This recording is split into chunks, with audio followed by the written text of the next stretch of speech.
will say that I know my confidence levels when it comes to driving. I have a manual transmission. I've got all-wheel drive. I'm currently running a good set of snow tires. But even in this kind of stuff, it doesn't really matter what you have unless you know how to properly use it. There are too many people that can easily go out now and buy an all-wheel drive or a four-wheel drive vehicle and get, stuck in this kind of weather.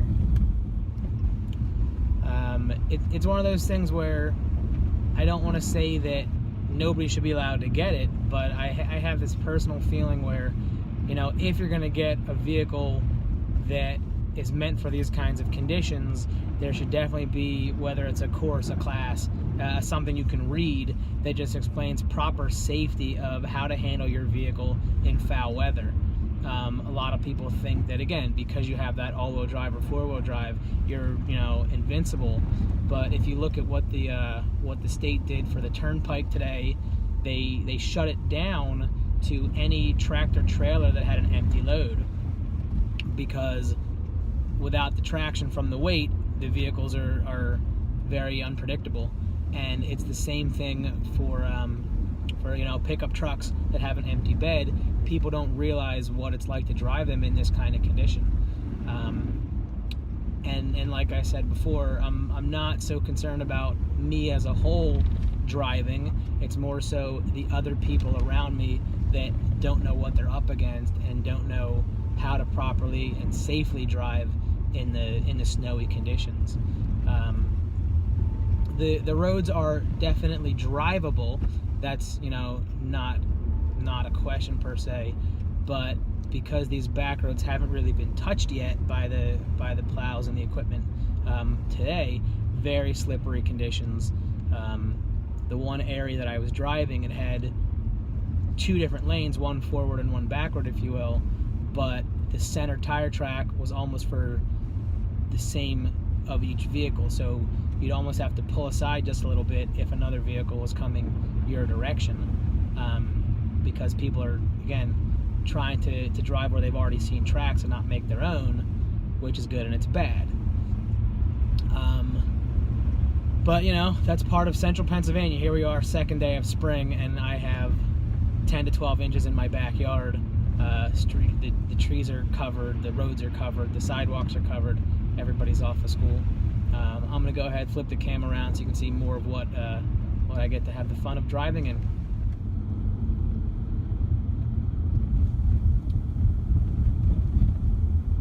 I've got the camera fairly stable in the mount right now. I've it actually pushed up against the windshield to give it one more anchor point, but you can see the bumps from the road and the snow and all that. But this is, if you look carefully, you can see the yellow line in the center lane.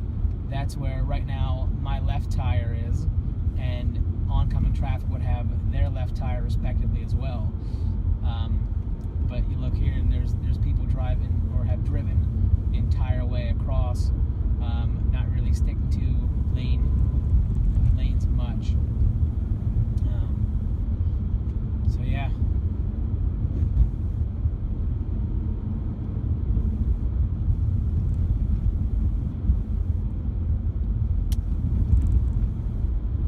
I will say, with the proper equipment, driving in the snow can be a very fun activity. Not just the right equipment, the right skill level behind it, and the right areas. You don't want to be hooning around in snow like this when there's a blind curve coming up, or when you don't know what other vehicles may be driving, let alone on a public road. But if you find yourself in a big empty parking lot, this is the perfect type of snow to have a little bit of fun, do some donuts in. As a matter of fact, the first year that I got this car, I wanted to see what the all-wheel drive system was like, and I tried, and I got the traction control light to kick once or twice, but I really couldn't get it to spin out at all on me. One of the other problems in terms of vehicle safety that you'll run into is people think that they are above the computer systems in their car, and they'll go ahead and they'll turn off a lot of the safety features. you look at something like traction control. Right now is the perfect example to keep traction control on. I am not better than the computer, and I know that. I do believe in manual transmission and having that personal connection with the vehicle, and I have a little bit more control. I can tell the car to downshift when I'm going into a corner, and that is me slowing the wheels down using the motor, not me locking the wheels up with the brakes and potentially going into a slide. But something like traction control, you know, again, unless you're in a complete empty parking lot, leave it on. It's doing for you what it's supposed to do, and not gonna have, you know, any benefit. Most people don't know how to properly drive with it turned off, and even for that matter, most vehicles, even when you have it turned off, it's still fully engaged to a certain degree, because the manufacturers know that, you know, what it's there for, and that's partially why it's been a federally mandated feature.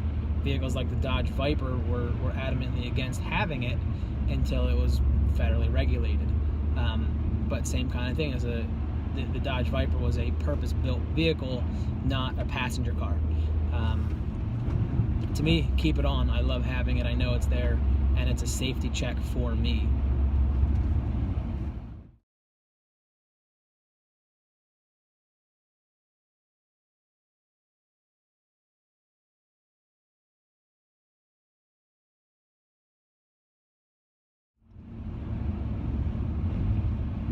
There's definitely something special about having the proper vehicle, though, for these kinds of conditions.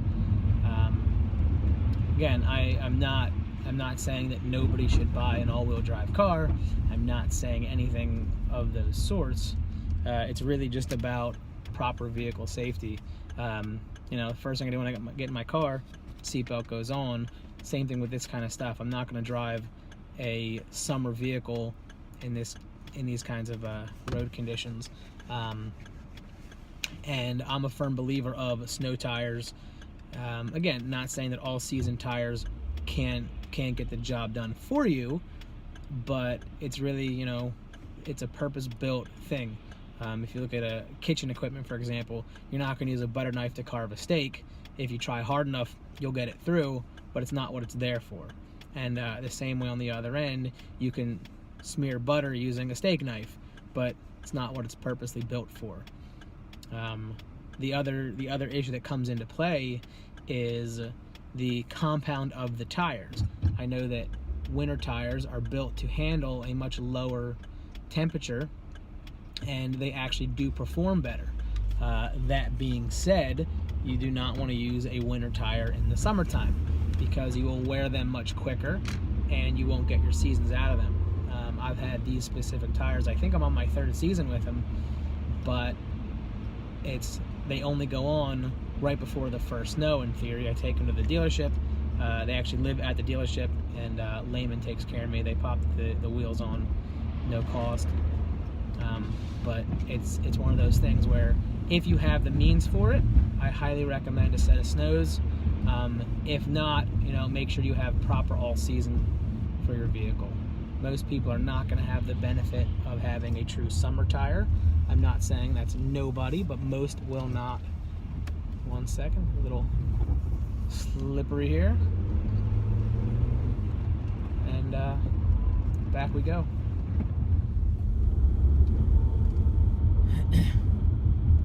These are the kinds of roads where people get a little bit overconfident because they have all-wheel drive.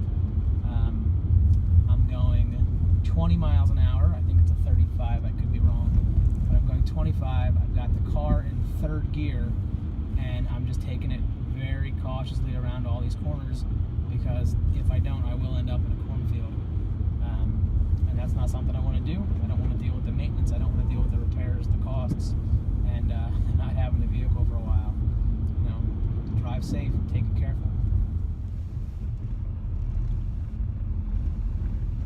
One of the other things to consider when driving in the snow, and again, I don't want to say like this, but one of the other things to think about when driving in the snow is you have to anticipate what's coming ahead, and you have to anticipate where your vehicle is going to go in a slide. When all the conditions are perfect and dry, your car is pretty much going to go where you tell it to, whereas when you have the snow on the ground, you will fishtail a little bit, you might understeer, oversteer, you never know. So you may want to slow down a little bit before your turn into your turn a little bit slower than you may normally would, and anticipate any kind of slides that you may have on a sharp turn. Like that one, for example. Having a real hard time on this road getting traction to the wheels. Getting a lot of wheel spin, a lot of tire hop, and a lot of feedback through the steering wheel. So I'm just taking my time and being careful.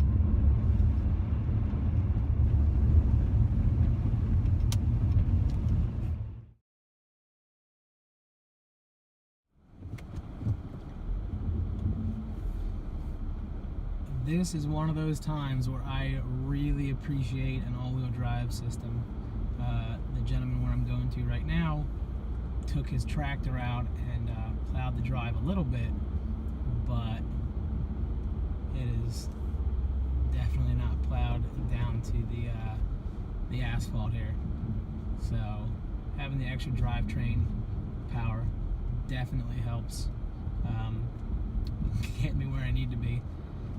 So just gotta take it slow to the end and hope for the best. I've actually managed to get this car out of areas where a Jeep Grand Cherokee was stuck, and part of that goes to the guy that had the Grand Cherokee. Figured, hey, I've got a Grand Cherokee, I'm good to go. Nobody taught him how to properly get out of snow, and he just kicked it into 4 and lived on the accelerator, and it got him nowhere. Which is the absolute last thing that you do. If you're ever stuck, rock it in, rock it out, rock it in, and then you get yourself going along. So I'm where I need to be. I'm gonna call it a night. That's the end of the vlog. So this is the first time to the channel. Make sure you hit that subscribe button at the bottom corner, hit the bell, get the notifications, and thanks for watching.